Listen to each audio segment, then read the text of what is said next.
같이 말씀 보시도록 하겠습니다. 오늘 주시는 말씀은 마태복음 2장 1절로 12절 말씀입니다.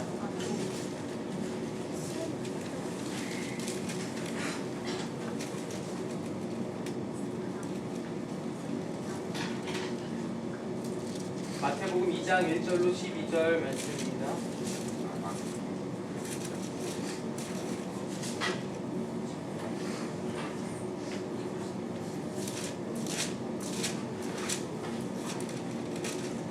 저와 여러분이 한 절씩 교독하도록 하겠습니다. 마태복음 2장 1절로 12절 말씀입니다. 헤롯 왕 때에 예수께서 유대 베들레헴에서 나심에 동방으로부터 박사들이 예루살렘에 이르러 말하되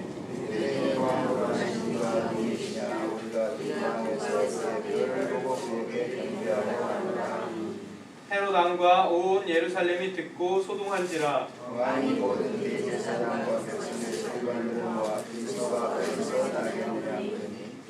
이르되 유대 베들레헴이오니 이는 선지자로 이렇게 기록된 바 또 유대다 베들레헴아 너는 유대 고을 중에서 가장 작지 아니하도다. 내게서 한 다스리는 자가 나와서 내 백성 이스라엘의 목자가 되리라 하였습니다. 이에 헤롯이 가만히 박사들을 불러 별이 나타난 때를 자세히 묻고 베들레헴으로 보내며 이르되 가서 아기에 대하여 자세히 알아보고 사거든 내게 구하여 나도 가서 그에게 경배하게 하라. 박사들이 왕의 말을 듣고 갈새 동방에서 보던 그 별이 문득 앞서 인도하여 가다가 아기가 있는 곳 위에 머물러 서 있는지라 그들이 별을 보고 매우 크게 기뻐하고 기뻐하더라. 집에 들어가 아기와 그의 어머니 마리아가 함께 있는 것을 보고 엎드려 아기께 경배하고 보배압을 열어 황금과 유향과 모략을 예물로 드리니라. 그들은 꿈에 헤롯에게 결정하지 말라 지시하시는 바라 다른 길로 고기에 올라가니라. 아멘. 이 시간에는 목사님께서 동방 박사들의 경배라는 제목으로 말씀 전해주실 때 많은 은혜 받으시기 바랍니다. 기도합니다. 참 좋으신 하나님 은혜를 감사합니다. 성탄 전야 예배를 드리게 해주신 하나님 감사를 드립니다.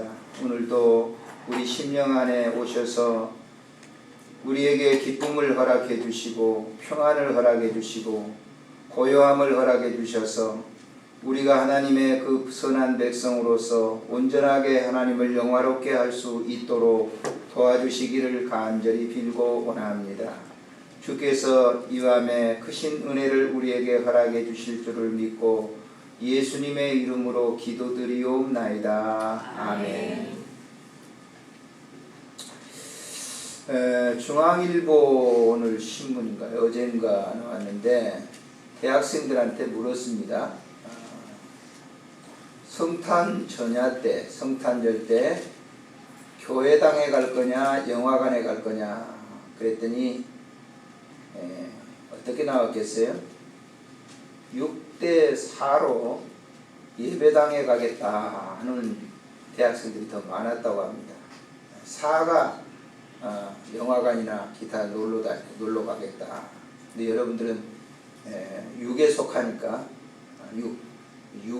육신의 6이 아니고 60%에 속하니까 굉장히 잘한 겁니다. 성탄절 이때 저도 어린 시절에 교회 나갔지만은 이때가 제일 기억나는 것 같아요.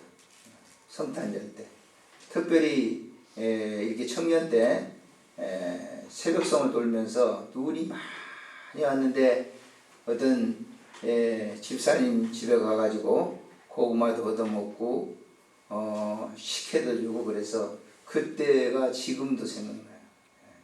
엊그제 목사님 그 군대 생활할 때 저 강원도 민통선에 있는 거기에서 이제 군 생활을 했어요. 1970년대 60년 67, 8년 9년 71년도까지 그쪽에서 이제 했던 친구들이 모였어요.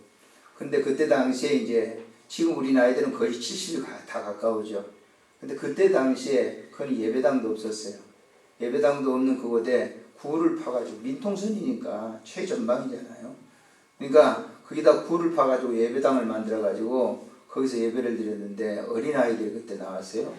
이제 가보니까 둘이 왔는데 하나는 집사님이고 하나는 대치동에서 학원을 크게 경영하는 그런 분이 오셨더라고요. 그래서 그때 옛날 생각을 하니까 뭐 말을 놓고 지냈는데 한참 이제 말을 어떻게 놓냐고 그랬는데 말을 놔도 되죠. 그때 우리가 다 배웠는데요. 그러면서 어떤 한 분이 그런 얘기를 하더라고요. 그때 신앙을 잘 배웠기 때문에 세상 살아가는데 매우 어려움이 있었지만은 믿음으로 극복할 수가 있었다. 그런 얘기를 하는 걸 보고 굉장히 제가 감동받았어요. 저도 그때 당시에 거기 쪽에 그쪽에는 아니지만은 주일학교 교사로서 가서 당시에 지도를 했던 적이 있어요. 근데 기억을 하고 있더라고요. 전도사 때 이제 그 두 학생들이 왔었는데 그때 기억을 하고 있어요. 저는 잘 모르겠는데 잊어버렸어요. 근데 그때 나를 기억하고 있더라고요. 그게 얼마나 감사했는지 몰라요. 그게 성탄이라고 하는 것이 굉장히 중요해요. 여러분들이 오늘 저녁에 이렇게 왔다가 가지만은 아마 여러분의 한 생애 내내 가운데 이런 생각을 하게 될 거예요. 얼마 되지 않았지만은 그때 생각을 아마 살아가면서 하게 될 겁니다. 그래서 성탄이 굉장히 그래서 중요한 거예요. 왔다 그냥 가는 게 아니라 여러분의 마음속에 주님이 거하셔서 여러분들의 모든 것을 인도해 주실 것을 믿습니다.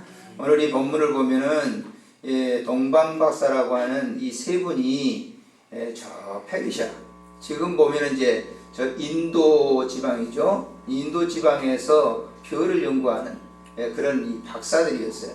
근데 그 박사들이 이상한 별이 큰 별이 나타나서 저 예사일이 아니다. 그들은 그렇게 생각을 한 거예요. 그리고 그 별을 따라서 1년 가까이 1년 6개월 정도 그 낙타를 타고 걸어온 거예요. 어디까지? 베들레헴까지. 그 별이 인도한 겁니다. 그래서 그 베들레헴에 와가지고 헤롯 왕이 당시에 통치를 하고 있었는데 이 헤롯 왕은 아주 악한 왕이었어요. 자기만 알고 그 권력을 가지고 사람들을 무자비하게 하는 그런 왕이었는데 동방박사들이 와서 야 여기 왕이 태어났는데 만왕의 왕이 태어났는데 어디냐 이렇게 보니까 자기는 자기밖에 없는 줄 알았는데 만왕이 태어났다고 하니까 나도 가서 경배해야 되겠다 이렇게 얘기를 합니다만 그 거짓말이었어요. 경배라고 하는 것은 이제 낮은 사람이 높은 사람을 경배하는 거잖아요. 우리가 대통령을 갖다 이제 우리가 경배, 높은 추앙의 인물로 보듯이 또 돈 없는 사람이 돈 있는 사람을 이렇게 높이자잖아요. 그 이제 일반적인 그런 이 도리인데 여기 성경에 보니까 그 일반적인 도리를 완전히 바꿨어요. 아기로 탄생하신 예수님인데 예수님께 동방박사들이 와서 경배를 하는 거예요. 그러니까 우리의 이 일반적인 상식을 완전히 깬 거예요. 아기께 경배하는 거예요. 아기께. 아기인데 박사들이 최고의 공부를 많이 배웠다고 하는 박사들이 그 아기께 절하고 그래서 절을 했어요. 아기께 절을 하고 그리고 자기들이 가지고 온 이 세 가지 예물을 이제 드렸다 이렇게 성경은 얘기하고 있어요. 근데 이 세 가지 예물은 의미가 있어요. 그냥 이렇게 드렸다라고 하는 것으로 생각해서는 안 돼요. 우리 기독교는 의미를 가진 종교예요.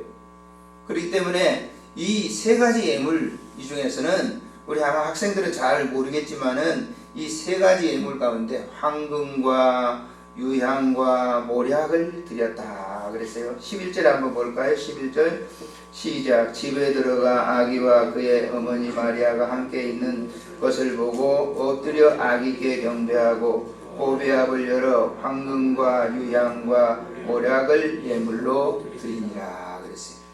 이 세 가지 예물은 거기 와가지고 베들레헴에 와가지고 산 게 아니에요. 이미 동방에서부터 자기 고국에서부터 준비를 해가지고 온 거예요. 이건 값싼 것이 아니에요. 굉장히 비싼 거예요. 첫째는 황금이라고 하는 거는 여러분 이 금이라고 하는 거는 변하지 않아요. 다른 쇠붙이는 다 녹슬고 동도 새카맣게 녹이 슬고 그래요. 그런데 금은 절대 녹이 슬지 않는 거예요. 몇천 년이 지나도. 얼마 전에 제가 저 헝가리를 갔다 왔어요. 헝가리 부다페스트가 저 수도죠. 여러분들도 나중에 이제 가보겠지만은 그 헝가리 가보면은 유명한 에반스 성당이라고 하는 성당이 있어요. 그 성당에 안에 들어가서 제가 동영상을 촬영했는데 제 방송이 제 채널에 그게 나와요. 그 안에 이 천장을 이렇게 촬영했는데 그 천장이 전부 금으로 돼 있어요. 금 몇 기칠한 게 아니에요. 금을 갖다가 전부 펴가지고 이 망치로 이렇게 탁 펴면 이 종이처럼 쫙 펴지는 거예요. 그런데 그 성당을 한 70년 가까이 지었는데 그 성당 안에 전체가, 여러분 보고 싶으면 이제 제 채널 들어오면 그 안에 성당이 전부 금으로 돼 있어요. 금으로. 변하지 않아요. 변하지. 위에 바깥에 있는 예배당의 그 뭐 동이라든지 이거는 새까맣게 변하는데 그 안에 돔으로 이렇게 되는데 전체 천장을 다 금으로 만들어 놨어요. 변하지 않아요. 그 황금색이 대단한 거예요. 이 황금이라고 하는 거는 변하지 않는 거예요. 여러분 오늘 밤에 이 예배당에 와서 예배를 드리면서 하나님을 믿되 변하지 않아야 돼요. 변하지 않아요. 그러면 하나님이 귀하게 쓰시는 거예요. 변해서는 안 돼요.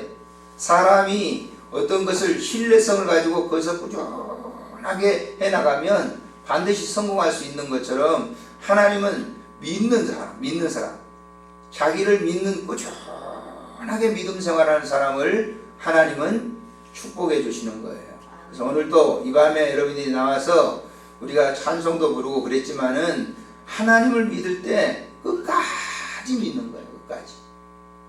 세계 유명한 위인들을 한번 보세요. 하나님 잘 믿어서 다 성공한 사람들이 얼마나 많은지 몰라요.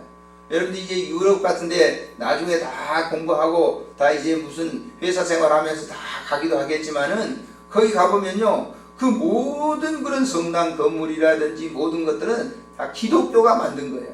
유럽의 문화는 다 기독교가 만든 거예요. 유럽의 모든 학문과 모든 체제는 다 기독교에서 만들어내는 거예요.